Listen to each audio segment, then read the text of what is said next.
नमस्कार। आज हामी फेरि तपाईहरुलाई अर्को नेपाल फाइनान्शियल रिपोर्टिङ स्ट्यान्डर्डको बारेमा चर्चा गर्न गइरहेका छौँ। आजको यस अ, एपिसोडमा चाहिँ तपाईले जान्न सक्नुहुन्छ नेपाल फाइनान्शियल रिपोर्टिङ स्ट्यान्डर्ड 2 जुन रहेको छ सेयर बेस पेमेन्ट। यसको यसलाई प्र्याक्टिकल्ली युज कसरी गर्ने, फाइनान्शियल स्टेटमेन्टमा चाहिँ यसको अकाउन्टिङ कसरी गर्ने टाइपले प्र्याक्टिकल्ली पनि बुझ्न सकिन्छ र अर्को इक्जाम पर्पजको लागि पनि यो युज हुन सक्छ। क्याप सेकेन्ड र क्याप थर्डको विद्यार्थीहरूको लागि प्र्याक्टिकल पोर्सन पनि यसमा कभर गर्ने भएको हुनाले चाहिँ त्यो प्र्याक्टिकल पोर्सनहरू चाहिँ इक्जाम ओरिएन्टेड पनि छ र यसमा सर्टेन कुराहरू थ्योरिटिकल पोइन्टहरू पनि जुन हामीलाई आवश्यक छ त्योहरू चाहिँ यसमा हामीले डिस्कस गर्ने भएको हुनाले चाहिँ इक्जाम पोइन्ट अफ भ्यूलाई बाट पनि यो स्ट्यान्डर्ड चाहिँ आज हामी डिस्कस गर्न गइरहेका छौँ।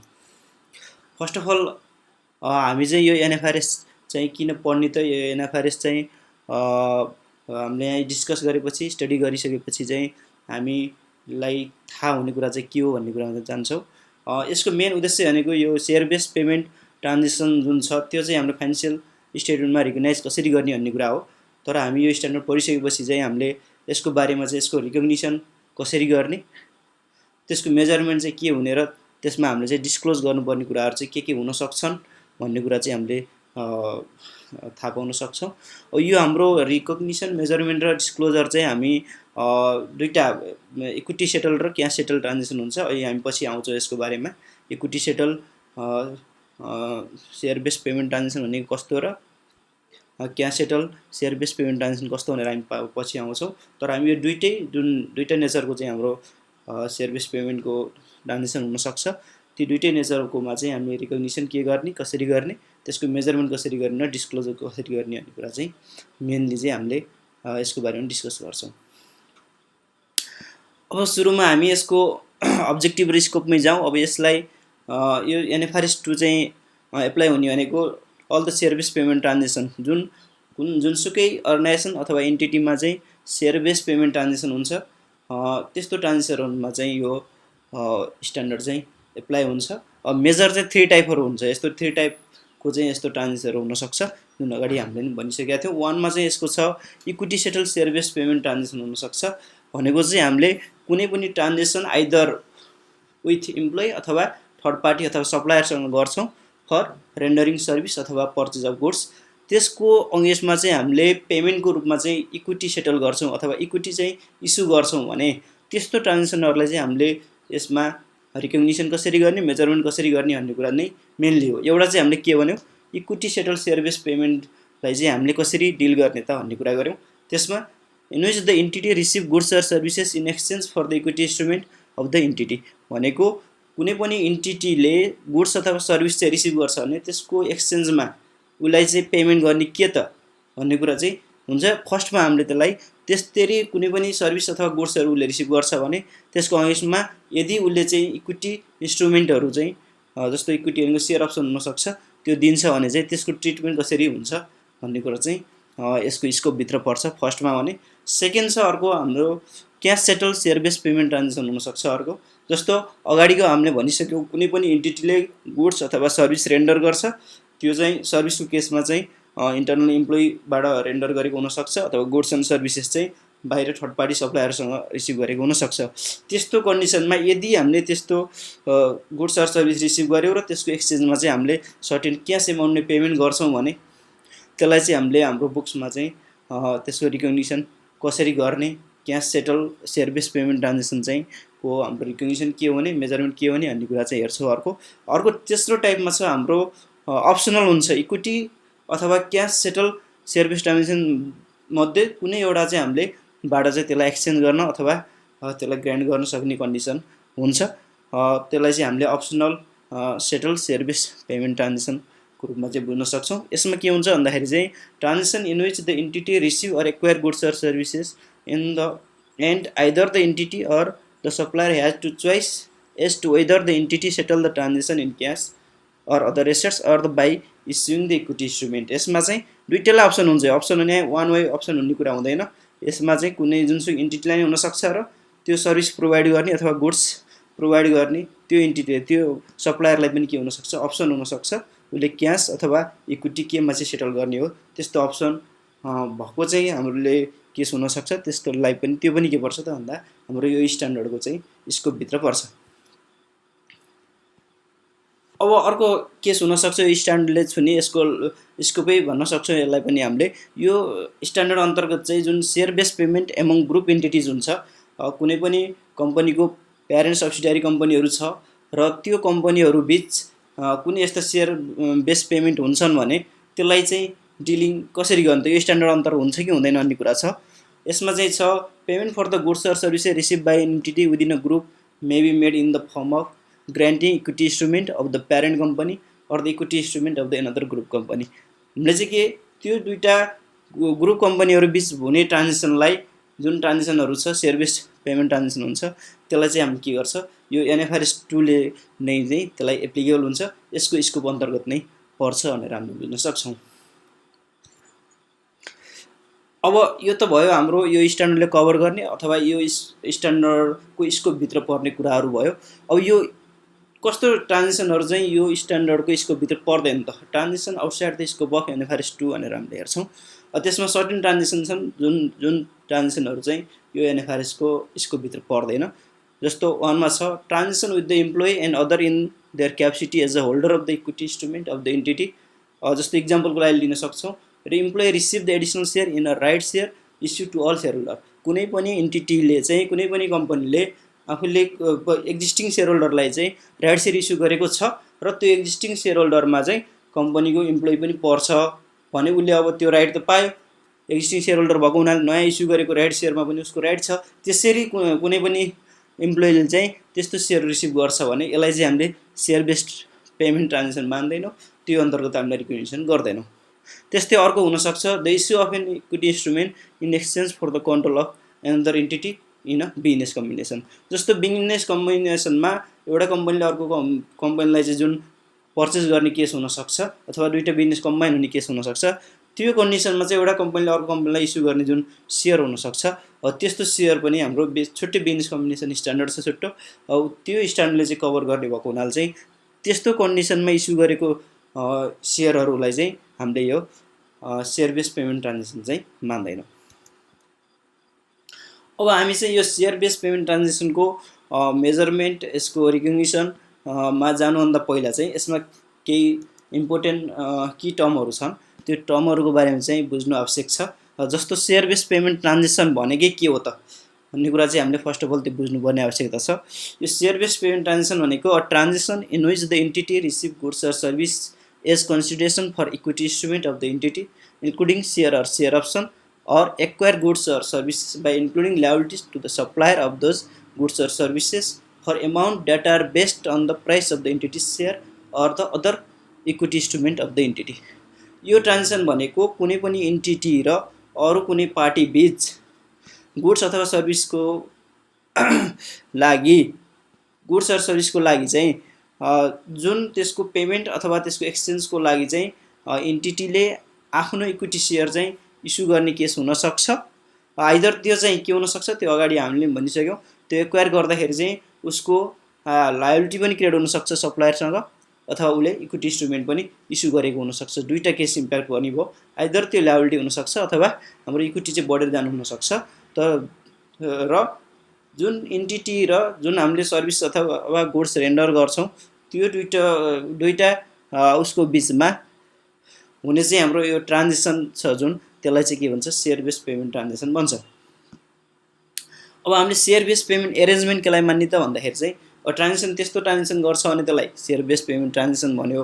अब पेमेन्ट एरेन्जमेन्ट भनेको के हो त भन्दाखेरि चाहिँ an agreement between the entity and another party, जुन हामीले एन्टिटी कुरा गरिरहेको छौँ त्यो र अर्को पार्टी बिचको एउटा एग्रिमेन्ट हो arrangement. Share based payment arrangement भनेको त्यसमा चाहिँ के हुनसक्छ, इन्क्लुडिङ इम्प्लोइ पनि हुनसक्छ त्यो अदर पार्टीमा, to enter a share based payment transaction. जुन अगाडि हामीले यस्तो ट्रान्जेक्सन चाहिँ हुनसक्छ यो सेयर बेस्ड पेमेन्टमा भन्यौँ, त्यस्तो ट्रान्जेक्सनमा इन्टर गर्नको लागि चाहिँ दुईवटा बिचको जुन agreement which there by entitle the other party to receive cash or other assets of the entity for amount that are based on the price of the entity share or the equity instrument of the entity or to receive equity instrument of the entity provided the specified vesting condition if any are met। त्यहाँ के हुन सक्छ त भन्दाखेरि चाहिँ त्यो दुईटा party बीच चाहिँ कुनै भेस्टिङ कन्डिसनहरू हुन सक्छन्। त्यो कन्डिसनहरू चाहिँ फुलफिल गरेको कन्डिसनमा त्यो इन्टिटीले चाहिँ आफ्नो इक्विटी इन्स्ट्रुमेन्टको चाहिँ के गर्ने त भन्दाखेरि चाहिँ प्रोभाइड गर्ने जुन दुईटा पार्टी बीच चाहिँ के हुन सक्छ एउटा एग्रिमेन्ट हुन्छ, त्यसलाई चाहिँ हामी के भन्छौँ त भन्दाखेरि चाहिँ सेयर बेस्ड पेमेन्ट एरेन्जमेन्ट भन्छौँ। अर्को हाम्रो छ इक्विटी इन्स्ट्रुमेन्ट। इक्विटी इन्स्ट्रुमेन्ट भनेको के भयो भन्दाखेरि a contract that evidence a residual interest in the assets of the entity after deducting of all of its liabilities. यता हामीले बुझिहाल्यौँ कुनै पनि इन्टिटीको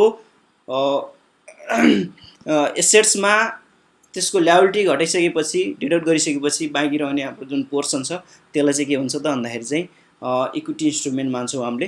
त्यो कम्पनीको कुनै एसेट्सको part, assets total assets minus all its liabilities घटाएपछि बाँकी रहने इक्विटी इन्स्ट्रुमेन्ट हो।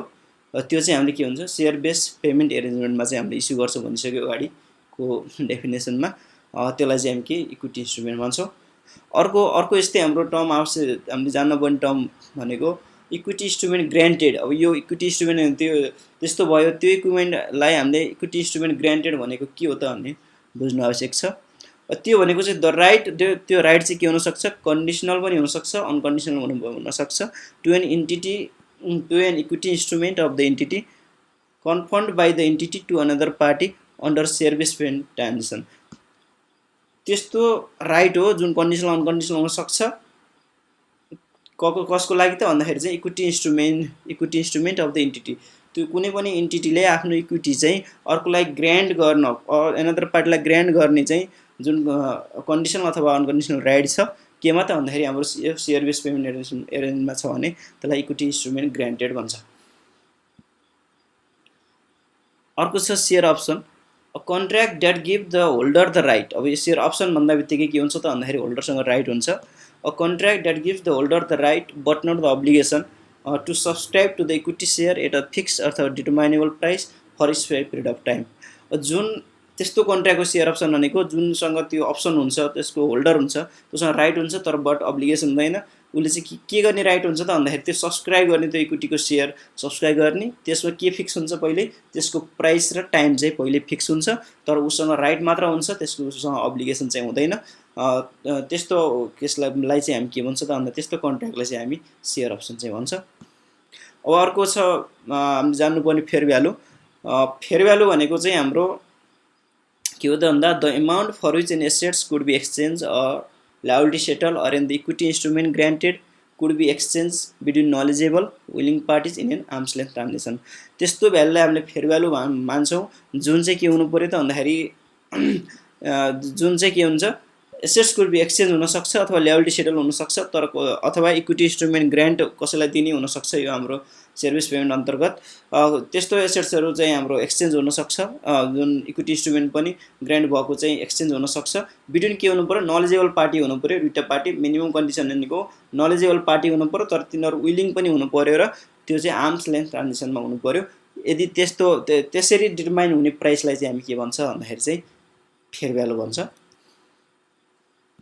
अर्को चाहिँ हाम्रो चाहिँ ग्रान्ट डेट। यो हामीलाई यो आवश्यकता किन पर्छ त भन्दाखेरि चाहिँ हामीले प्र्याक्टिकल्ली पछि प्रब्लम पनि गर्नुपर्ने हुन्छ। त्यस्तो कन्डिसनमा चाहिँ यो डेटहरू कहिले रिकगनाइज गर्ने के गर्ने भन्ने कुरा चाहिँ हामीलाई इम्पोर्टेन्ट छ। त्यसको लागि चाहिँ यी मेन टर्म्सहरू चाहिँ यो स्ट्यान्डर्डमा युज भएको मेन टर्म्सहरू चाहिँ हामीले बुझ्न आवश्यक रहेको हो।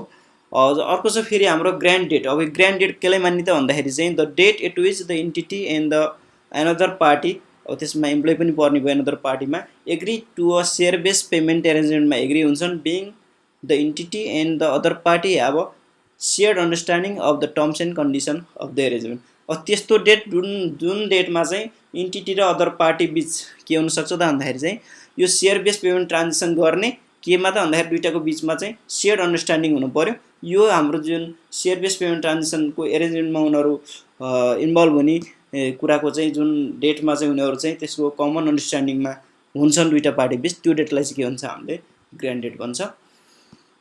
अर्को हुनसक्छ इन्ट्रेन्सिक भ्यालु। यो इन्ट्रेन्सिक भ्यालु भनेको के त भन्दाखेरि चाहिँ यो भनेको त the difference between the fair value of the share to which the counter party has the conditional अथवा अनकन्डिसनल राइट टु सब्सक्राइब। त्यो जुन काउन्टर पार्टी छ भनेको अपोजिट पार्टी छ, उसँग चाहिँ कन्डिसनल अथवा अनकन्डिसनल राइट हुनसक्छ to subscribe or which it has the right to receive, and the price if any the other party or will be required to pay for this share. अब जुन यो दुईटा fair जुन जुन equity instrument छ त्यसको fair value र जुन अर्को काउन्टर पार्टी छ उसले चाहिँ सब्सक्राइब गर्ने राइट अथवा त्यो रिसिभ गर्ने राइट छ जुन फेयर भ्यालुमा ट्रान्जेक्सन हुन्छ भने हामीले सेयर बेस पेमेन्ट ट्रान्जेक्सन त्यस्तो फेयर भ्यालु र price if any other party or will be required to pay र त्यो अदर पार्टीले तिर्नुपर्ने जुन अमाउन्ट छ त्यो दुईटाको डिफरेन्स भनेको इन्ट्रिन्सिक भ्यालु छ। हामीले एक्जाम्पलबाट पनि बुझ्न सक्छौँ यसलाई। A share option with an excise price of Rs15 on a share with a fair value 20 as an intrinsic value 5 भनेको त्यो सेयरको चाहिँ हाम्रो के थियो त भन्दा फेयर भ्यालु 20 थियो, तर त्यसको एक्साइज कतिमा भयो त भन्दाखेरि चाहिँ एक्साइज प्राइस चाहिँ 50 रहेछ नि, त्यो कन्डिसनमा के भयो हाम्रो 5 भनेको चाहिँ इन्ट्रिन्सिक भ्यालु भयो। अर्को हामीले जान्नुपर्ने टर्म छ मेजरमेन्ट डेट। अब यो मेजरमेन्ट भनेको हामीले यो स्ट्यान्डर्डमा बुझ्नुपर्ने कुरा नै मेजरमेन्ट कसरी गरिन्छ भन्ने कुरा हो, तर त्यो थाहा पाउनलाई त मेजरमेन्ट कहिले गर्ने भन्ने कुरा पनि थाहा हुनु पर्यो, त्यही भएर यो पनि बुझ्न हामीलाई आवश्यक छ। यो मेजरमेन्ट डेट भनेको the date at which the fair value of the equity instrument granted is measured. जुन त्यो इक्विटी इन्स्ट्रुमेन्ट हामीले ग्रान्ट गरेको छ त्यसको चाहिँ फेयर भ्यालु जहिले मेजर गरिन्छ त्यसलाई चाहिँ मेजरमेन्ट डेट भन्छ। For transaction with employee and other providing similar services the measurement date is the grant date होइन।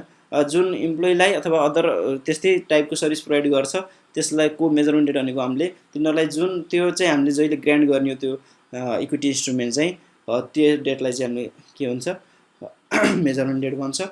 For transaction with parties other than the इम्प्लोइभन्दा बाँकीसित हुने ट्रान्जेक्सन को केसमा छ भने चाहिँ the measurement date is the date the entity obtain the goods or the counter party render services. त्यस्तो कन्डिसनमा जहिले त्यो इन्टिटीले चाहिँ गुड्सहरू अब्टेन गर्छ अथवा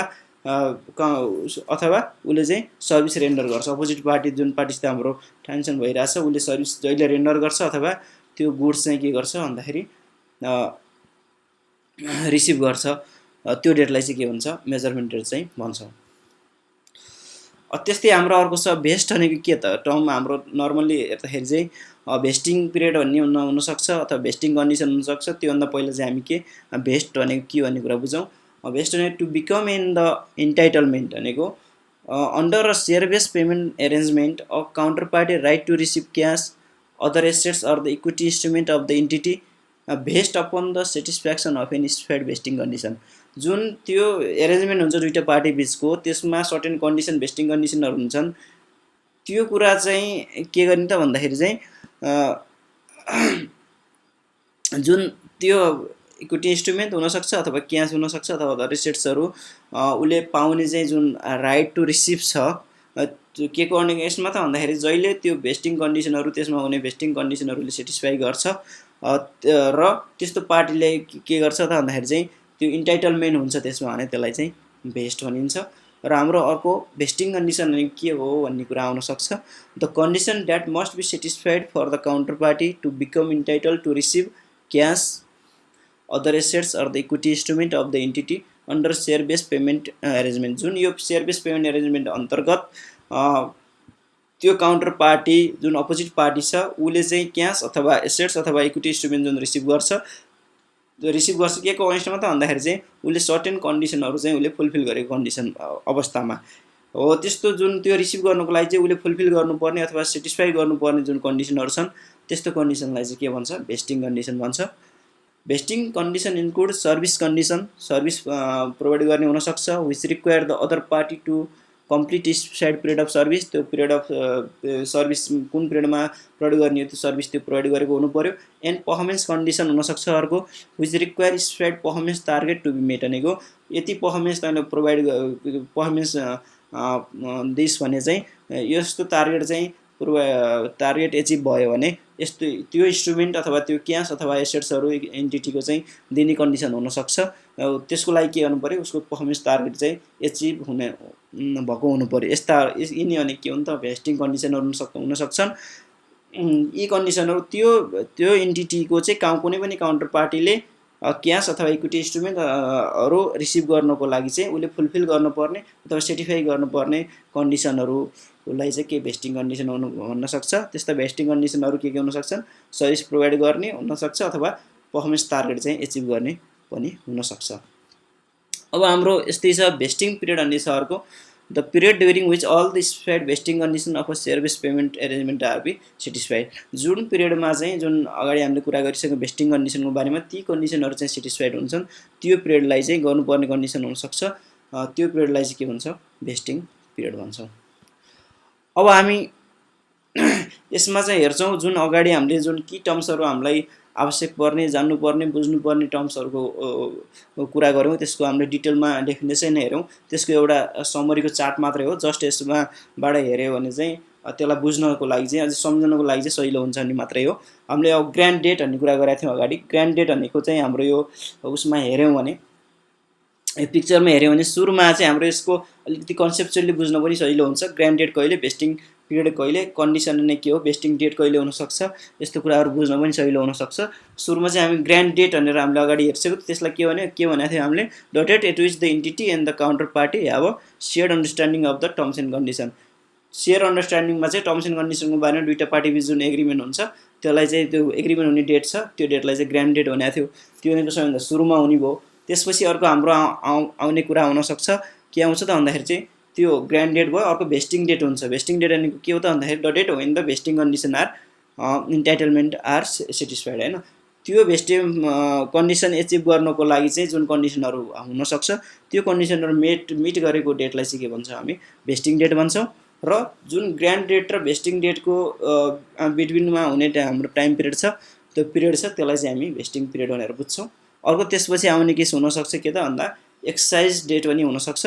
त्यो भनेको त के हो त भन्दाखेरि चाहिँ त्यो अप्सन चाहिँ उसले एक्सर्साइज जहिले गर्छ, जुन उसलाई अवार्ड हामीले दिने एक्सचेन्ज गर्ने भनेको छ, के को त भन्दा सर्भिस अथवा पर्फर्मेन्स रेन्डर गरेको उसमा त्यो उसले चाहिँ जहिले एक्सर्साइज गर्छ, जुन अप्सन उसले चाहिँ लिन्छ, त्यो डेटलाई चाहिँ एक्सर्साइज डेट भन्छौँ। यसबाट चाहिँ हामीले कन्सेप्चुअली चाहिँ कुन अगाडि कुन पछाडि हुन्छ भन्ने कुरा पनि बुझ्न सक्छौँ। अब हामीले अगाडि भेस्टिङ कन्डिसनको बारे कुरा गऱ्यौँ। भेस्टिङ कन्डिसन पनि के हुनसक्छ भन्दाखेरि चाहिँ नर्मली टु टाइप्सको हुन्छ भेस्टिङ कन्डिसन। स्ट्यान्डर्ड NFRS 2 ले चाहिँ के छ, भेस्टिङ कन्डिसन चाहिँ टु टाइपमा चाहिँ रिकगनाइज गर्छ। यसलाई एउटा भन्छ, यसलाई मार्केट बेस्ड भेस्टिङ कन्डिसन भन्छ, एउटा मार्केट बेस्ड भेस्टिङ कन्डिसन, अर्को छ non market based vesting condition. अब यो भेस्टिङ कन्डिसन हामीले अगाडि त भन्यौँ, सर्भिस रेन्डर गर्ने अथवा पर्फर्मेन्स टार्गेट चाहिँ एचिभ गर्ने, त्यस्तो टाइपको हुनसक्छ भन्छ। अब त्यो केसँग लिङ्क छ त भन्ने कुरामा चाहिँ दुईवटा मेजर, एउटा के आइदर त्यो मार्केट बेस्ड भेस्टिङ मार्केटसँग लिङ्क होला, रिलेटेड होला, अथवा त्यो नन मार्केट पनि हुनसक्छ। नन मार्केटसँग पनि ती कन्डिसनहरू चाहिँ एट्याच भएको हुनसक्छन्। हामीले यो मार्केट बेस्ड भेस्टिङ कन्डिसन हेरौँ पहिला।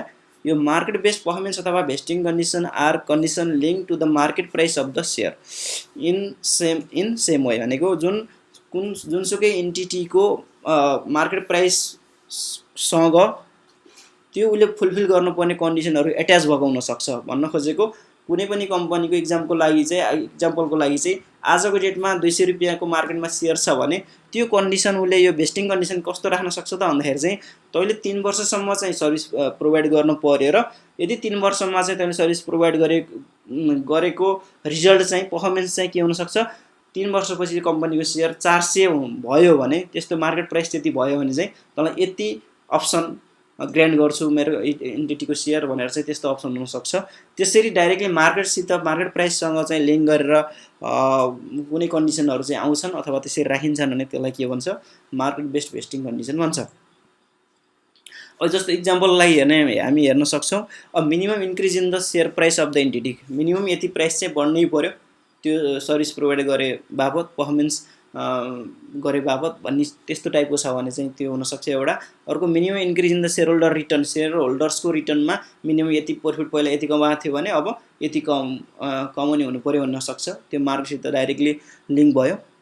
त्यस्तै अर्को हुनसक्छ specified target share price relative to an index of market share, market प्राइसको जुन एउटा इन्डेक्स हुनसक्छ, जुन एभरेज पोइन्ट हुनसक्छ, त्यसमा चाहिँ टार्गेट दिने, त्योभन्दा यति बढाउने, यति % कम अथवा यति % बढी, त्यसको मार्केट इन्डेक्सको चाहिँ 90% अथवा त्योभन्दा नि बढी 120%, त्यस्तो एचिभ गर्ने टार्गेटहरू, त्यस्ता कन्डिसनहरू लगाइन्छ भने त्यसलाई के भन्छ त भन्दाखेरि चाहिँ मार्केट बेस्ड भेस्टिङ कन्डिसनहरू भन्छौँ। अनि अर्को हामीले भनिहाल्यो अर्को नन मार्केट बेस्ड भेस्टिङ कन्डिसनहरू हुनसक्छ भन्ने कुरा।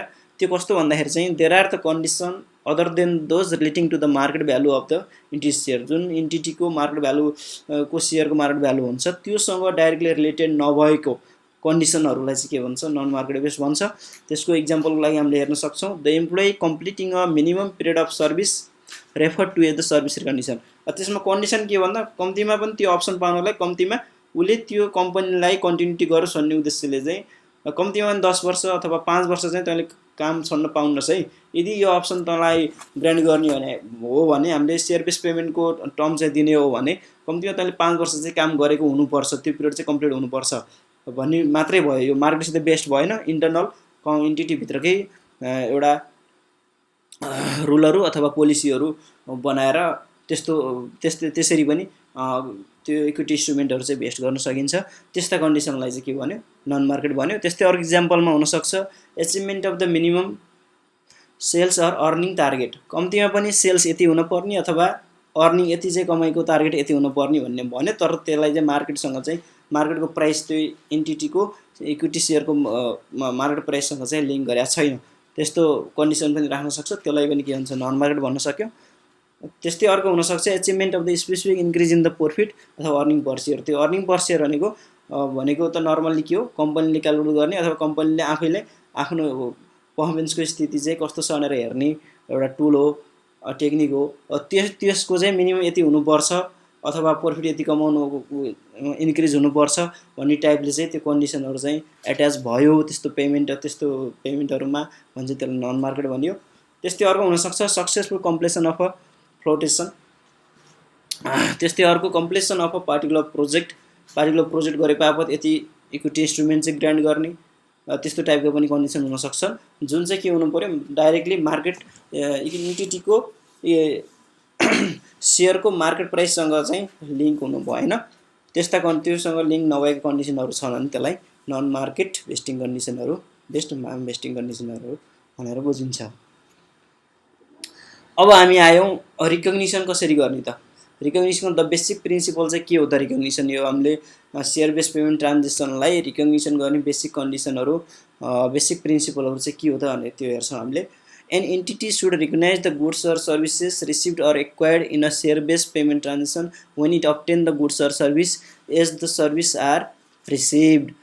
यो के भन्छ त भन्दाखेरि चाहिँ जुन इन्टिटीले चाहिँ गुड्स अथवा सर्भिस रिसिभ गर्छ अथवा एक्वायर गर्छ केमा सेयर बेस पेमेन्ट ट्रान्जेक्सन गर्छ भने के गर्नुपर्छ जहिले रिसिभ गर्छ अथवा जहिले रेन्डर गर्छ त्यतिखेर के गर्नुपर्छ रिकग्नाइज गर्नुपर्छ भन्छ। यसको बेसिक प्रिन्सिपल एउटा। अर्को छ the entity shall recognise a corresponding increase in the equity if the goods or services were received in an equity settle based payment transaction. अब हामीले अगाडि नै भन्यौँ यसमा मेजरली चाहिँ थ्री टाइपका हुन्छन् भनेको छ अगाडि हामीले equity settle share based payment transaction, cash settle र अप्सनल दुइटै इक्विटी अथवा क्यास दुइटैमा सेटल गर्न सकिने हुनसक्छ।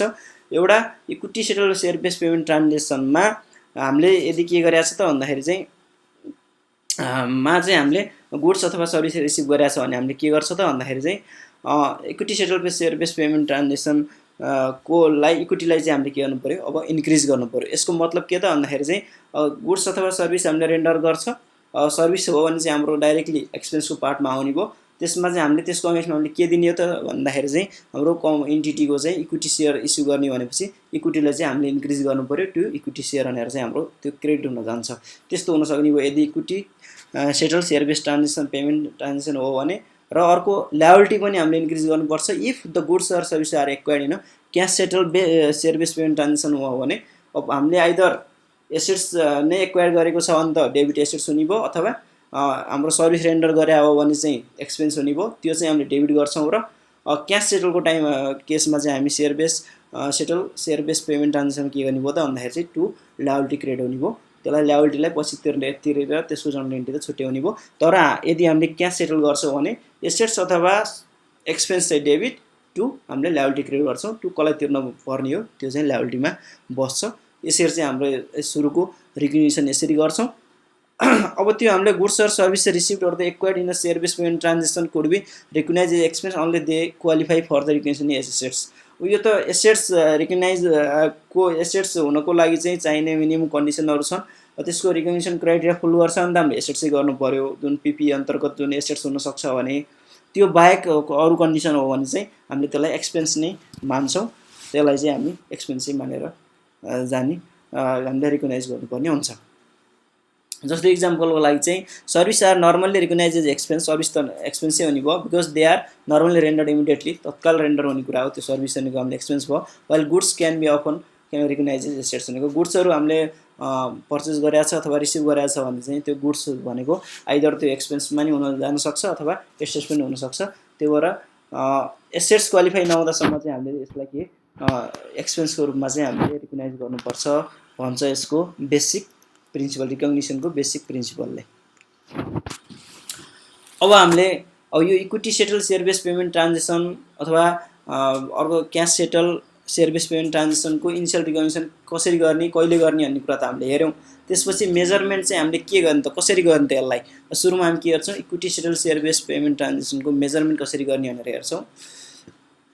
यसको मेजरमेन्ट कसरी गर्छौँ भन्दाखेरि चाहिँ the general principle in NFRS 2 is that when an entity recognise the goods or services received in the corresponding increase in equity it should measured at the fair value of the goods and services received. अब हामीले यसको measurement गर्दाखेरि चाहिँ के गर्छौँ त भन्दाखेरि यसलाई चाहिँ फेयर भ्यालुमा हामीले रिकग्नाइज गर्नु पर्यो। जहिले हामीले जुन गुड्स अर सर्भिसेस हामीले रिसिभ गरेका छौँ त्यसलाई रिकग्नाइज गर्दाखेरि चाहिँ के हुने भयो त भन्दाखेरि करेस्पोन्डिङ हामीले इन्क्रिज इन इक्विटीमा हामीले इन्क्रिज गर्नु पर्यो। त्यो हाम्रो के हुने भयो भन्दाखेरि चाहिँ क्रेडिटमा चाहिँ हाम्रो इक्विटी सेयर हुने भयो, किनभने इक्विटी सेयर हामीले चाहिँ त्यसलाई दिएर त्यो गुड्स अर सर्भिस चाहिँ हामीले पर्चेस गरे हो भनेपछि त्यसलाई हामीले रिकग्नाइज गर्ने चाहिँ केमा त भन्दाखेरि मेजरमेन्ट गर्ने केमा त भन्दाखेरि फेयर भ्यालुमै हामीले त्यो मेजर गर्नुपर्ने हुन्छ। Where the transaction is with parties other than employee there is the rebutable presumption that the fair value of the goods or services can be estimated reliably। अब त्यो हाम्रो इम्प्लोइसँग भएको ट्रान्जेक्सन बाहिरको हो भने त हामीले गर्न सकिएला, त्यो फेयर भ्यालु निकाल्न सकिएला भन्ने हाम्रो एजम्सन हुनसक्छ, प्रिजम्सन गर्न सक्छौँ। If the fair value of the goods or services received can not be measure reliably. अब त्यो त्यस्तो जुन हामीले गुड्स अर सर्भिसेस जुन हामीले बाहिरबाट रिसिभ गर्छ त्यसको fair value measure reliably measure सकिएन भने चाहिँ हामीले के गर्न सक्छौँ भन्दाखेरि the entity should measure their fair value by reference to the fair value of the equity instrument granted. जुन त्यस्तो कन्डिसनमा हामीले जुन एक्वायर गरेको गुड्स अर सर्भिसेसको फेयर भ्यालु हामीले आइडेन्टिफाई हुन सकेन भने हामीले चाहिँ के गर्छौँ भन्दाखेरि जुन हामीले ग्रान्ट गरेको इक्विटी इन्स्ट्रुमेन्ट छ त्यसको फेयर भ्यालु त हुन्छ नि, हो त्यसको फेयर भ्यालुलाई आधार लिएर चाहिँ हामीले के यसलाई मेजरमेन्ट गर्छौँ। वेयर सेयर अथवा share option or other equity instrument are granted to employee as part of their remuneration प्याकेजको रूपमा चाहिँ हामीले इम्प्लोइलाई चाहिँ यस्तो इन्स्ट्रुमेन्टहरू चाहिँ ग्रान्टेड गर्दैछौँ भने it is not normally possible to measure directly the service received. Directly service receive गरेको भनेर हामीले मेजरमेन्ट गर्न चाहिँ यो अलिक गाह्रो हुनसक्छ। त्यसको कारणले के गर्नु पर्यो त भन्दाखेरि the equity should measure the fair value of the employee service receive by reference to the fair value of the equity instrument granted. यो केसमा अब इन्टरनल्ली अब बाहिरबाट हामीले गुड्स अथवा सर्भिस रेन्डर गरे हो भने त त्यो गुड्स अथवा सर्भिसको भ्यालु कति छ मार्केटमा भन्ने थाहा हुन्छ। हाम्रो इक्विटी इन्स्ट्रुमेन्टको भ्यालु फेयर भ्यालु निकाल्नुभन्दा पहिला त्यसको भ्यालु थाहा हुनसक्छ। यदि त्यसको भ्यालु फेयर भ्यालु हामीलाई थाहा छ भने त्यसैमा मेजर गर्ने कुरा भयो। यदि त्यो पनि प्र्याक्टिकल छैन अथवा सम्भव भएन भने चाहिँ के गरियो भन्दाखेरि चाहिँ इक्विटी इन्स्ट्रुमेन्टको नै फेयर भ्यालुमा रिकग्नाइज गरियो। तर हामीले इन्टरनल्ली इम्प्लोइको केसमा नै रेमुनेसन प्याकेजको लागि चाहिँ कसैलाई इक्विटी इन्स्ट्रुमेन्ट ग्रान्ट गरेको छ अथवा सेयर अप्सनहरू दिने केस छ भने त त्यसको फेयर भ्यालु निकाल्न त त्यो कति भ्यालुको त्यो सर्भिस हो भन्ने कुरा चाहिँ अलिक गाह्रो हुनसक्छ, किनभने फेयर भ्यालु निकाल्न गाह्रो हुनसक्छ। त्यो उसले प्रोभाइड गरेको त्यो सबै कम्पनीहरूमा त्यस्तो नहुनसक्छ, कुनै एउटा मात्र कम्पनीले त्यस्तो अप्सन दिएको छ भने त त्यो सर्भिसको फेयर भ्यालु कति हुने भन्ने गाह्रो हुनसक्छ। त्यस्तो कन्डिसनमा चाहिँ के गर्नु पर्यो, त्यो आफूले इस्यु गरेको इक्विटी इन्स्ट्रुमेन्टको फेयर भ्यालु कति हो त त्यो त मार्केटमा थाहा भइहाल्छ।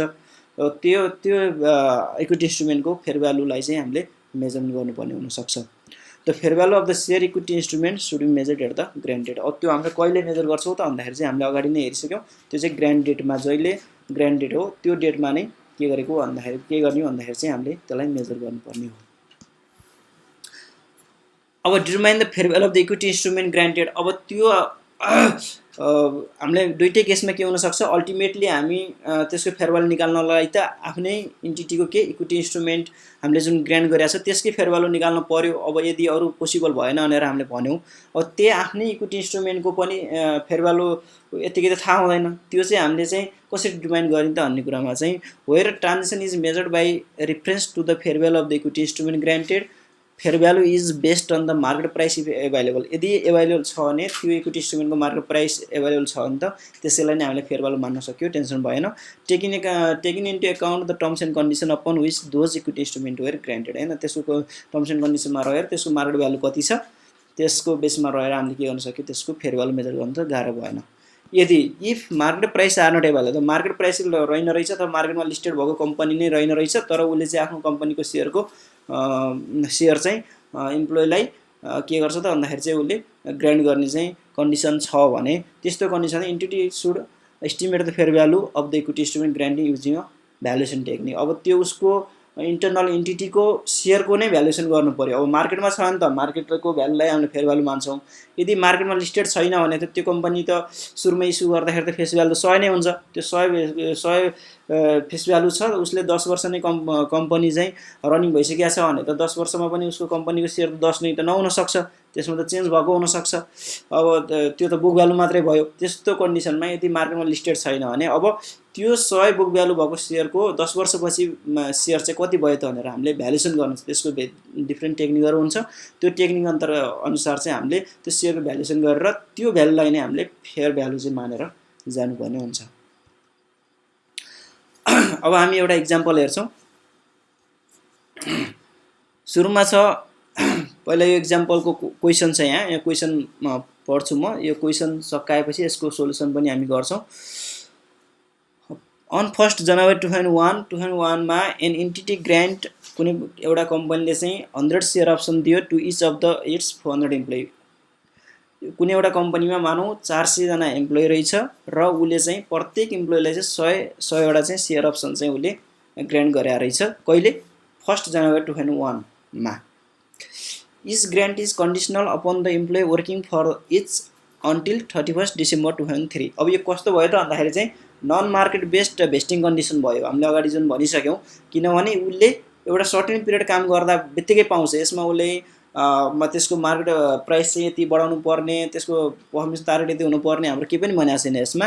जस्ट उसले 3 वर्षको पिरियड चाहिँ 4 वर्ष हुन्छ होला, 4 वर्षको पिरियड 4 वर्ष उसले काम गर्यो भने त्यो अप्सन चाहिँ उसले एक्सर्साइज गर्न पायो। त्यो चाहिँ त्यस्तो भेस्टिङ कन्डिसन रहेछ, non market based vesting condition. र the fair value of each share option चाहिँ कति छ, त्यसको फेयर भ्यालु चाहिँ 20 छ। क्वेसनले नै दियो फेयर भ्यालु। अब ड्युरिङ द 2001 मा, अब त्यो हामीले सुरुमा 1 जनवरी 2001 को कन्डिसन हेरौँ। ड्युरिङ 2001 भित्र चाहिँ के भयो त भन्दाखेरि चाहिँ 20 employee leave and the entity estimate that 20% of its employee will leave during the 3 year period. 20 जना इम्प्लोइले चाहिँ छोडे नै। 2001 मा त जुन फर्स्ट पहिलो वर्ष छ त्यसमा 20 जना इम्प्लोइले छोडेको त थाहा नै भइहाल्ने भयो र उसले त्यही अनुसार इस्टिमेट गरे कि अब बाँकी 3 वर्षमा पनि 20%ले नै छोड्छन् भन्ने चाहिँ उसले 20%ले छोड्छन् भन्ने चाहिँ उसले इस्टिमेट गर्यो। केमा भन्दा 2001 मा। अब हामी 2002 मा पुग्दाखेरि के भयो त भन्दाखेरि during 2002 of further 25 employee leave. अब उसले चाहिँ 2001 मा चाहिँ 20%ले छोड्छन् भन्ने इस्टिमेट गरेको थियो अरू बाँकी 3 वर्षमा।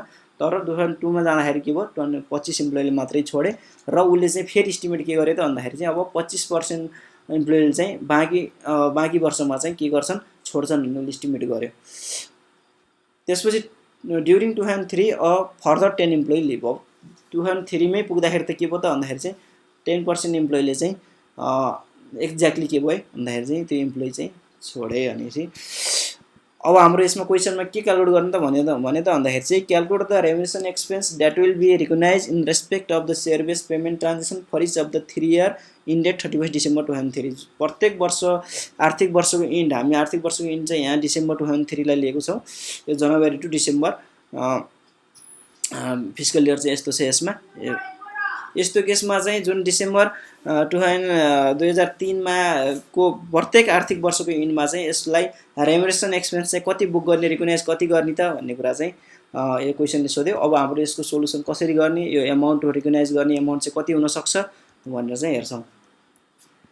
यो जुन एनएफआरएस 2 ले के भन्छ त भन्दाखेरि entity to recognise the remuneration expense based on the fair value of the share option granted. जुन सेयर अप्सन ग्रान्ट गरेको छ त्यो इम्प्लोइलाई, काम गर्ने इम्प्लोइलाई, जुन भेस्टिङ कन्डिसन यदि उसले फुलफिल गर्छ भने त्यसलाई चाहिँ केमा मेजर गर्ने भने त भन्दा फेयर भ्यालुमा भन्यो। फेयर भ्यालु हामीले क्यालकुलेट गर्नु पनि यसमा क्वेसनले आफै दिएको छ, त्यो पनि हामीले गरिरहनु परेन। अब हामी चाहिँ हेर्छौँ के भयो त भन्दाखेरि यसमा 2001 र 2002 मा चाहिँ एन्टिटीले के इस्टिमेट गरेको थियो, number of the option exercise to best estimate कति गरेको थियो त भन्दाखेरि यतिजना इम्प्लोइले चाहिँ काम छोड्न सक्छन् भनेर चाहिँ उसले इस्टिमेट गरेको थियो। And base the amount that is recognise for the year to this estimate. त्यसकै आधारमा चाहिँ उसले एमाउन्ट के गर्न सक्छ भन्दाखेरि चाहिँ त्यसलाई मेजर गर्न सक्छ, रिकग्नाइज गर्न सक्छ त्यही इस्टिमेटको आधारमा। तर इन 2003 मा चाहिँ के भयो, it recognise in the amount based on the number of the option that actually best. अब त्यो 2003 सम्म जाँदाखेरि त थाहा भयो कतिजना स्टाफले छोड्यो, अब कतिजनाले मात्र बेस्ट गर्छन् त्यो अप्सन भन्ने हामीलाई थाहा भइसक्यो। भनेपछि 2003 मा चाहिँ उसले के गर्न सक्छ, टोटल अफ 55 इम्प्लोइले चाहिँ के भयो, लेफ्ट ड्युरिङ द 3 इयर हामीले हेर्न सक्छौँ। सुरुको वर्षमा चाहिँ हाम्रो 20 जनाले छोड्छ भनेको थियो, दोस्रो वर्षमा चाहिँ 25 जनाले छोडे, सुरुको वर्षमा 20 जनाले, त्यसपछि 25 जनाले भने 45 जना भयो। थर्ड वर्षमा चाहिँ 10 जनाले छोड्यो भनेपछि टोटल 55 जनाले चाहिँ 3 वर्षको पिरियडमा काम छोडे। टोटल हाम्रो त्यो एन्टिटीमा चाहिँ स्टाफ कति थियो भन्दा 400 जना थियो, 55 जनाले छोडे भनेपछि अब 345 जनालाई मात्र हामीले के गरेको त्यो अप्सन चाहिँ ग्रान्ट गरेदेखि भयो। भनेपछि 345 इन्टु हाम्रो प्रत्येक इम्प्लोइलाई चाहिँ कति ग्रान्ट गर्ने भनेको 100 इम्प्लोइ चाहिँ 100 अप्सन चाहिँ ग्रान्ट गर्ने भनेको थियो। त्यो केसमा अब 34,500 अप्सन चाहिँ हामीले बेस्ट गर्नुपर्ने भयो। अब हामी हेर्छौँ यसमा हामीले प्रत्येक वर्ष चाहिँ एक्सपेन्स कति रिकग्नाइज गर्ने त भन्दाखेरि चाहिँ हामीले सुरुमा हेरौँ 2001 मा हेऱ्यो भने हाम्रो 2001 मा हेऱ्यो भने अब टोटल हाम्रो 2001 मा त हाम्रो एक्ज्याक्ट छोडेको त 20 जना स्टाफले हो।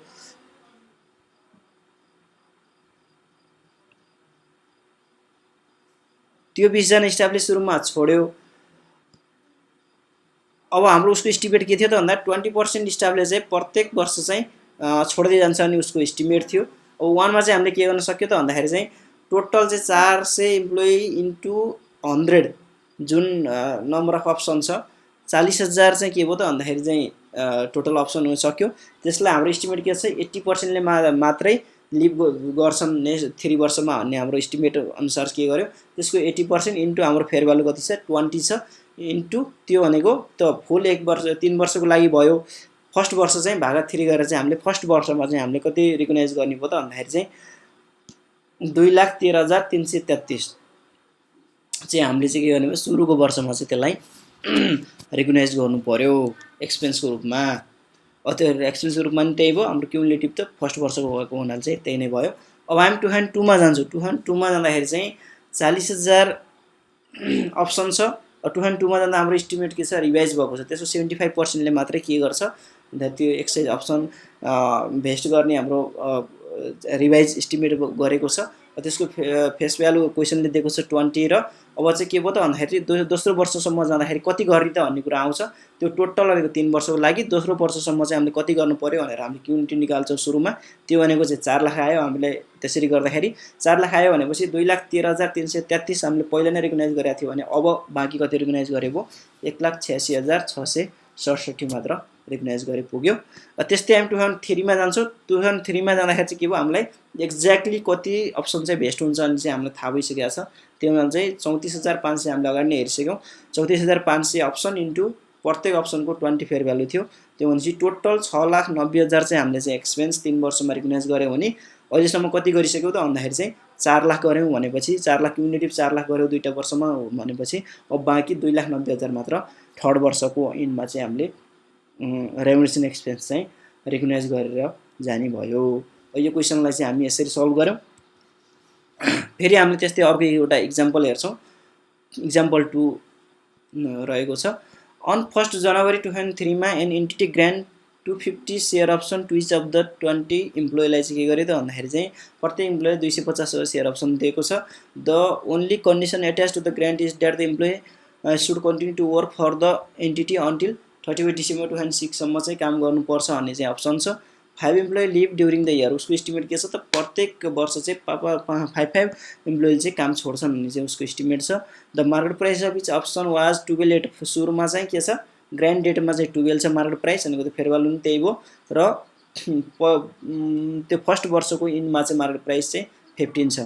So how this transaction will be reflected in the financial statement for the year ended 31 December 2003 31 December 2003 मा चाहिँ त्यस्तो ट्रान्जेक्सनलाई चाहिँ हामीलाई फाइनेन्सियल स्टेटमेन्टमा कसरी रिकगनाइज गर्ने भन्यो। अब हामीले फेयर भ्यालुमा गर्ने त भनिहाल्यो।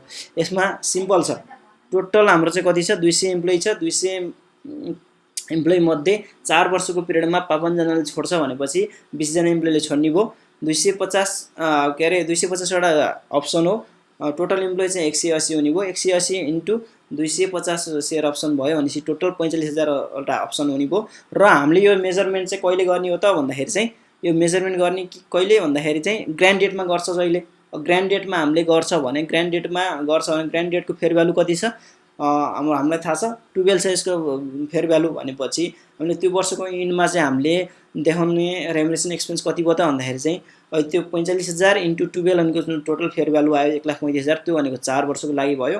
फर्स्ट वर्षमा चाहिँ हामीले के गर्नु पर्यो भन्दाखेरि चाहिँ त्यो भागा 4 गरेर हाम्रो 1,35,000 चाहिँ एक्सपेन्स चाहिँ हामीले प्रॉफिट एन्ड लस एकाउन्टमा चाहिँ हामीले देखाउनु पर्ने हुन्छ। अब अहिलेसम्म हामीले हेरौँ equity settle share base payment transaction.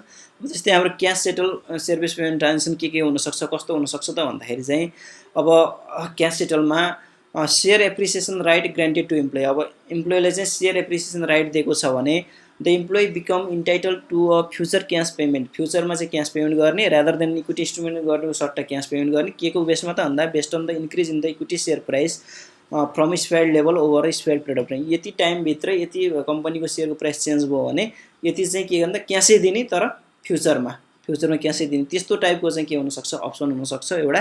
अर्को हुनसक्छ an entity might grant to its employee a right to receive a future cash payment, उसले राइट दिने इम्प्लोइलाई by granting to them a right to share them are redeemable. Redeemable हुने गरेर चाहिँ के गर्न सक्छ त भन्दाखेरि चाहिँ सेयर सुरुमा सेयर दिने, तर रिडिम गरेर चाहिँ क्यास पेमेन्ट गर्ने टाइपले चाहिँ cash settle share base payment transaction हुनसक्छन् कुनै जुनसुकै कम्पनीमा। The basic principle is that the entity measure the goods or service acquired and the liability incurred, त्यो त फेयर भ्यालुमा हामीले मेजर गर्छौँ। र यदि क्यास सेटल छ भने चाहिँ त्यसलाई हामीले लायबिलिटी चाहिँ इन्कर्ड हुन्छ, हामीले क्रेडिटमा के गर्छौँ लायबिलिटी गर्छौँ, डेबिटमा चाहिँ एक्सपेन्स भइहाल्ने भयो, त्यसरी गर्छौँ भन्छ। The entity should remeasure the fair value of the liability at its reporting date until the liability is settled, and at the date of the settlement, any change in fair value are recognized in profit and loss for the period. अब यसमा हाम्रो equity settle share base payment भन्दा difference के छ त cash सेटलमा भन्दाखेरि चाहिँ प्रत्येक वर्षको एन्डमा चाहिँ रिमेजर गर्नुपर्छ अन्टिल त्यो नहुँदासम्म, सेटलमेन्ट नहुँदासम्म चाहिँ हामीले के गर्नुपर्छ त भन्दाखेरि चाहिँ रिमेजर गरिरहनुपर्छ। किनभने यो हामीले रिडिमेबलको अगाडि भनिसक्यौँ सर्टेन पिरियडसम्मको कन्डिसन हुनसक्छ फुलफिल गर्न सक्ने, त्यो कन्डिसनसम्म हामीले प्रत्येक पिरियडको इन्डमा चाहिँ त्यसलाई रिमेजर गर्दै जानुपर्ने हुनसक्छ। त्यसलाई हामीले फेयर भ्यालुमा रिकगनाइज गर्छौँ त भइहाल्यो, प्रत्येक फिस्कल इयरको इन्डमा चाहिँ रिमेजर गर्दै जानु पर्यो। रिमेजर गर्दाखेरि आउने जुनसुकै त्यो डिफरेन्स हुन्छ त्यसलाई चाहिँ हामीले प्रॉफिट एन्ड लस एकाउन्टमा चाहिँ ट्रान्सफर गर्नुपर्ने हुन्छ। जस्तै the entity should recognise the service received and the liability to pay for those services as the employee render सर्भिसमा चाहिँ के गर्छ त भन्दाखेरि चाहिँ हामीले त्यसलाई रिकगनाइज गर्नु पर्यो। अब हामीले अर्को कुनै एउटा इक्जाम्पल हेर्छौँ। इक्जाम्पल अगाडि हामीले दुईवटा इक्जाम्पल हेरिसक्यौँ, अब अर्को इक्जाम्पल 3 हेर्छौँ। यो हाम्रो cash settle cash settle share base payment transaction अन्तर्गतको example. On 1st January 2001 an entity grant 100 cash share appreciation right चाहिँ के गर्छ त भन्दाखेरि ग्रान्ट गर्छ टु इच अफ द 500 इम्प्लोइलाई on condition that the employee continue to work for entity until 31 December 2003 सम्म चाहिँ उसले काम गरिरहनु पर्यो। अनि कन्डिसनमा चाहिँ उसले त्यो सार चाहिँ के गर्छ ग्रान्ट गरेछ भने during 2001 35 employee leave the entity estimate that a further 60 will leave during 2002 मा छोड्छन् भन्ने इस्टिमेट गर्यो, एन्ड 2003 मै 60 ले चाहिँ लिभ गर्छन् इस्टिमेट गर्यो। ड्युरिङ 2002 मा चाहिँ 40 इम्प्लोइले एक्ज्याक्टली लिभ गरे, and the entity estimate there further 25 will leave during 2003 मा चाहिँ लिभ गर्छन् भन्ने उसले इस्टिमेट गर्यो। ड्युरिङ 2003 22 इम्प्लोइ लिभ, एक्ज्याक्टली चाहिँ 22 इम्प्लोइले लिभ गरे। एट 31 डिसेम्बर 2003 मा चाहिँ 150 इम्प्लोइ एक्साइज देयर सार चाहिँ के गरे त भन्दा एक्ज्याक्टली पहिलो वर्ष के अरे थर्ड वर्षमा चाहिँ के 50 इम्प्लोइले चाहिँ सार चाहिँ एक्साइज गरे, अरूले गरेन, अरूले पछि गर्ने होला। एनदर 140 इम्प्लोइ एक्सर्साइज देयर सार एट 31 डिसेम्बर 2004 मा गरे। 150 ले त्यो भेस्टिङ कन्डिसन पुरा भएको वर्षमै गरे। अर्को 140 ले अर्को वर्षमा गरे। त्यसपछि बाँकी 113 इम्प्लोइले चाहिँ के गरे भन्दाखेरि चाहिँ 2005 मा चाहिँ एक्सर्साइज गरे। र अब अर्को अरू पनि इन्फर्मेसन दिएको छ क्वेसनमा, the fair value of each SAR for each year in which liability exist are shown below together with the intrinsic value पनि दिएको छ। त्यो भनेको एक्सर्साइज भ्यालु हुन्छ। इन्ट्रेन्सिक भ्यालु भनेको एक्सर्साइज गर्नको लागि चाहिँ र त्यसको फेयर भ्यालु र एक्सर्साइज भ्यालु चाहिँ डिफ्रेन्ट डेटमा 2001, 2, 3, 4 मा क्वेसनमा दिएको छ। र क्वेसनले सोध्छ calculate the amount to be recognise in the profit and loss for each of the 5 year ended 31 December 2005 and the liability to be recognise in the statement of financial position at 31 December for each of the 5 year. प्रत्येक 5 वर्षको इनमा चाहिँ कति recognise गर्ने liability र profit and loss 5 वर्षको इनमा चाहिँ कति हुन्छ र ल्याबिलिटी कति रिकग्नाइज गर्नुपर्छ त्यो चाहिँ क्यालकुलेट गर भनेर क्वेसनले भन्छ। अब यसको सोलुसनमा चाहिँ हामी हेर्न सक्छौँ। यसलाई पनि हामीले फेयर भ्यालुमै मेजर गर्ने हो। त्यो सुरुको बेसिक उसमै हामीले हेरिसक्यौँ। यसमा छ द 3 इयर चाहिँ के छ भेस्टिङ पिरियड छ। The expenses is based on the entity estimate of the number of the SAR that will exactly vest जति हुन्छ त्यो आधारमा चाहिँ एस्टिमेट गरिरहेको छ। As for and the equity settle transaction however the fair value of the liability is remeasured at each year end होइन। यसमा चाहिँ फेयर भ्यालु चाहिँ प्रत्येक वर्षको इन्डमा चाहिँ रिमेजर गरिन्छ हामीले भनिसक्यौँ अगाडि यसको बेसिक कन्सेप्टमै।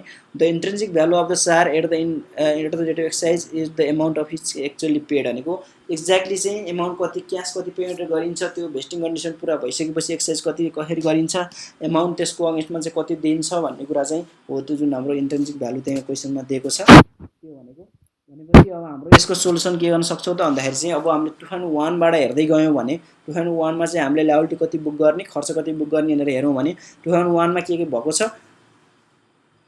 भन्दाखेरि 2001 को इस्टिमेट अनुसार चाहिँ टोटल 500 इम्प्लोइ मध्ये 95 जनाले चाहिँ छोड्छन् भन्ने चाहिँ हाम्रो जुन इस्टिमेट छ 2001 को त्यसकै आधारमा 405 जना चाहिँ इम्प्लोइ भए। 100 वटा चाहिँ हाम्रो के भयो त भन्दाखेरि चाहिँ अप्सन छ जुन 14.40 चाहिँ त्यो डेटको चाहिँ फेयर भ्यालु दिएको छ। यसको फेयर भ्यालु प्रत्येक डेटमा दिने रिजन के त भन्दा हामीले क्यास सेटल सेयर बेस पेमेन्टमा चाहिँ के गर्छ प्रत्येक वर्षको इनमा चाहिँ हामीले रिमेजर गर्नुपर्छ। त्यही भएर प्रत्येक वर्षको यहाँ फेयर भ्यालु दिएको हो।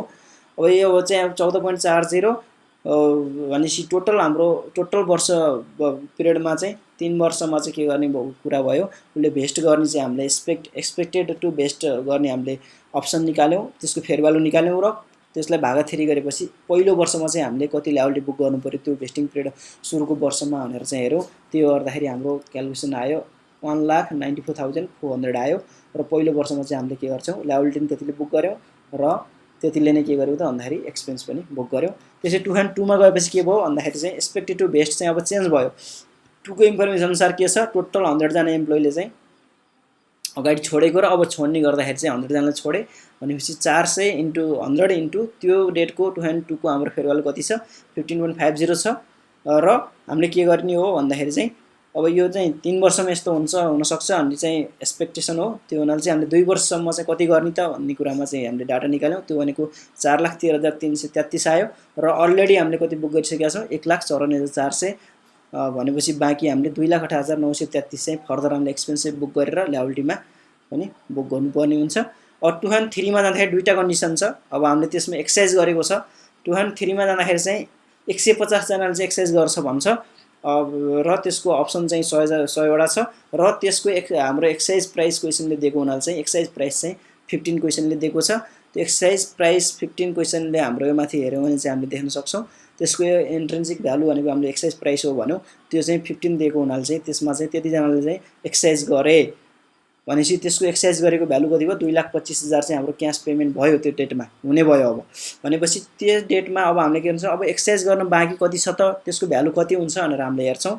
टोटल 500 इम्प्लोइ थिए त्यो मध्ये 3 वर्षको डिटेल टोटल एक्ज्याक्ट इन्फर्मेसनको आधारमा हेर्दाखेरि 97 जनाले चाहिँ काम छोडे माइनस 150 ले चाहिँ के अलरेडी नै भेस्ट एक्सर्साइज गरिसके भनेपछि अब 253 जना बाँकी भयो 100 इन्टु अब त्यसलाई चाहिँ हामीले के गर्छौँ फेरि फेयर भ्यालुमै अब हुनसक्छ भनेर चाहिँ हामीले फेयर भ्यालु लिन्छौँ भनेपछि त्यो डेटको 2003 को जुन फेयर भ्यालु छ 2003 को त्यसलाई चाहिँ हामीले चाहिँ के गर्छौँ फेयर भ्यालुको रूपमा लिएर त्यसलाई अब चाहिँ एक्सर्साइज गर्न बाँकी कति छ भनेर हामीले निकाल्यौँ। त्यसको भ्यालु भनेको 2,41,820 आयो।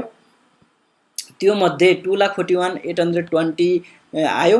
तर हामीले पहिला ल्याबिलिटी चाहिँ कति बुक गरिसकेका छौँ गरिसकेका छौँ त भन्दाखेरि के अरे त्यो गर्दाखेरि हाम्रो भ्यालु त्यसको गर्दा भ्यालु आयो 4,60,460 आयो। भनेपछि हामीले पहिला ल्याबिलिटी 413 अब एक्सर्साइज गरेको त गरिहाल्यो, हामीले ल्याबिलिटी मात्र बुक गरिराख्यो भने अगाडि त त्यो ल्याबिलिटी बुक गरे मध्ये 4,60,460 त अझै हाम्रो रिसिभ गर्ने बाँकी छ। अनि त्यति ल्याबिलिटी त हामी बनाएरै जानुपर्ने हुन्छ। भनेपछि पहिले हामीले ल्याबिलिटी बुक कति गर्यो 4 गऱ्यौँ भनेपछि अब एडिसनल 47,127 चाहिँ हामीले के गर्नु पर्यो, त्योमा खर्चमा हालेर ल्याबिलिटी पनि बढायौँ खर्च पनि बढायौँ, त्यो गरेर चाहिँ हामी जानुपर्ने हुन्छ। अब भनेपछि हाम्रो टोटल एक्सपेन्स कति भयो त थर्ड वर्षमा 2,72,127 चाहिँ हामीले खर्चमा लेख्ने भयो। हाम्रो ल्याबिलिटी कति पुग्यो त भन्दाखेरि 4,60,460 चाहिँ हाम्रो ल्याबिलिटी पुग्यो। अब 2 and 4 मा पनि सिमिलरली हामी त्यसरी जान्छौँ। त्यसमा एक्सर्साइज 140 जनाले चाहिँ एक्सर्साइज गर्छन्, त्यसको भ्यालु 2,80,000 हामीले पेमेन्ट गर्छौँ। अब नट एक्सर्साइज कति हुन्छ 200 अगाडि चाहिँ 253 माइनस के भयो त भन्दाखेरि चाहिँ 4 मा एक्सर्साइज गरेको 140 घटाउँदाखेरि 113 जना बाँकी भयो। त्यसको चाहिँ एक्सर्साइज फेयर भ्यालु कति छ त्यतिखेर 21.4 छ। भनेपछि 2,41,820 मात्र अब ल्याबिलिटी बुक गरेको, किनभने अरूले चाहिँ एक्सर्साइज गरिसक्यो, क्यास पेमेन्ट गरिसक्यो माथि हामीले। भनेपछि पहिला नै हामीले 4,60,000 चाहिँ ल्याबिलिटी बुक गरेको छ भने अब त्यसलाई रिभर्स गर्नु पर्यो। रिभर्स कतिले गर्नु पर्यो त भन्दा 2,18,640 ले मात्र रिभर्स गर्नु पर्यो। हामीले एक्सर्साइज गर्दा पेमेन्ट गर्ने 2,80,000 हो, 2,18,000 चाहिँ हाम्रो रिभर्स भयो भनेपछि 61,360 चाहिँ मात्रै हाम्रो खर्च, त्यति मात्र खर्च लेखे भयो। अरू बाँकी चाहिँ पहिला नै खर्च आइसकेको कन्डिसन भयो। अब अन्तिम 2005 मा जाँदाखेरि के भयो त भन्दाखेरि 113 जनाले एक्सर्साइज गर्ने हो। त्यो एक्सर्साइज गर्दाखेरि के गर्छ त भन्दाखेरि उनीहरूले त्यो इन्ट्रिन्सिक भ्यालु छ जुन त्यसमा एक्सर्साइज गर्ने भयो, हामीले क्यास पेमेन्ट त्यसमा गर्छौँ। लास्ट वर्षमा चाहिँ 2,82,500 चाहिँ हामीले पेमेन्ट गर्यौँ। त्यसको ल्याबिलिटी चाहिँ अब हाम्रो सकियो। भनेपछि हामीले अब बाँकी चाहिँ एक्सर्साइज गर्नु बाँकी छैन, सबै सकिसक्यो। भनेपछि 2,82,500 चाहिँ हाम्रो क्यास पेमेन्ट गर्नु पर्यो।